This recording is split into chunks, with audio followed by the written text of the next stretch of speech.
Hello अस्सलाम वालेकुम my enlightened family.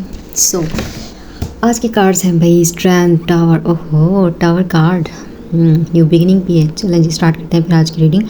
अच्छा आज ऐसा है कि बहुत ब्रांड न्यू बिगिनिंग जो है आपकी लाइफ में आ रही है। कोई अगर लव से रिलेटेड देख रहा है तो उसको लव ऑफर भी हो सकती है। कोई अरेंज मैरिज से देख रहा है तो उसके लिए एक प्रपोज़ल आ सकता है। अगर कोई बिज़नेस की नज़रिए से देख रहा है तो उसके लिए बिज़नेस ऑफ़र भी आ सकती है।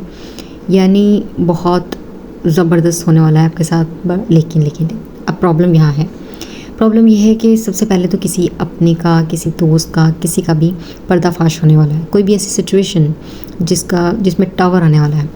अगर आप मेरी पहले भी रीडिंग्स देख रहे हैं तो आपको ये पता होगा कि टावर कार्ड क्या है, क्योंकि टावर कार्ड एक्चुअल में ऐसे है कि आप की जो लाइफ है ना उसमें एक बड़ा धमाका होने वाला है। इससे डरने की ज़रूरत नहीं है। ये बहुत ज़रूरी होता है। जब तक हमारी बुनियादें मजबूत नहीं होंगी हम बिल्डिंग खड़ी नहीं कर सकते। ये मैं अगेन कह रही हूँ कि जब तक बुनियादें मजबूत नहीं होंगी बिल्डिंग खड़ी नहीं होगी। इसीलिए बुनियादों को मजबूत करने के लिए जो फजूल ईंटें होती हैं ना, जो कचरा होता है, उसे निकाल कर साइड पर कर देते हैं यूनिवर्स, ठीक है। और यही ज़रूरी होता है। जब तक वो साइड पे नहीं होगा आप कितनी भी मंजिलें ऊपर डाल लें आप तरक्की नहीं कर सकते, क्योंकि वो जो खोटा सिक्का है ना वो कभी ना कभी तो ख़राब करेगा ही आपकी। और जब भी ये सिचुएशन आएगी ना उसके बाद आपने स्ट्रेंथ का मुजाहरा करना। ये नहीं कि जो हो गया सो हो गया। अब जजमेंट का कार्ड भी यहाँ पे यही कहता है कि आपके सामने जो भी सिचुएशन होगी, जो भी पास्ट है, कुछ लोग हैं उनके बारे में अगर आप इग्नोर कर रहे हैं कुछ चीज़ों को, उनको हाईलाइट करने की ज़रूरत है। पास्ट में जो कुछ भी हुआ है उसको थोड़ा सा लिखें।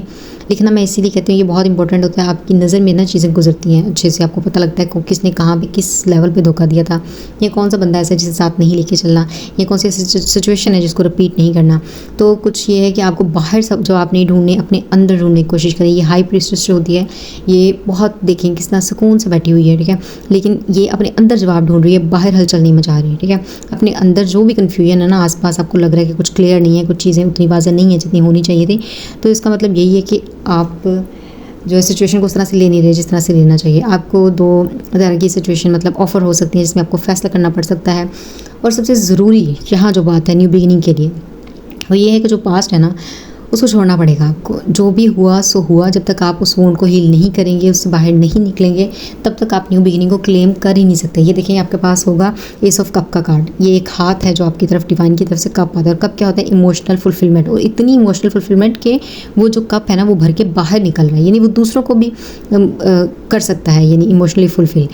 तो आप जब तक पिछले पास्ट को नहीं छोड़ेंगे, जब तक आप न्यू बिगिनिंग्स को क्लेम नहीं करेंगे, तब तक आपको ये मतलब कार्ड नहीं मिलेगा। समझ रहे हैं? आपको ये फुलफिलमेंट नहीं मिलेगी।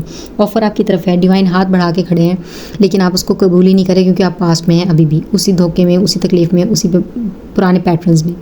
तो अगर कोई बंदा ऐसा है कि जो अपनी न्यू बिगिनिंग करना चाहता है तो I am a wellness coach, तो आप मुझसे सेशंस ले सकते हैं।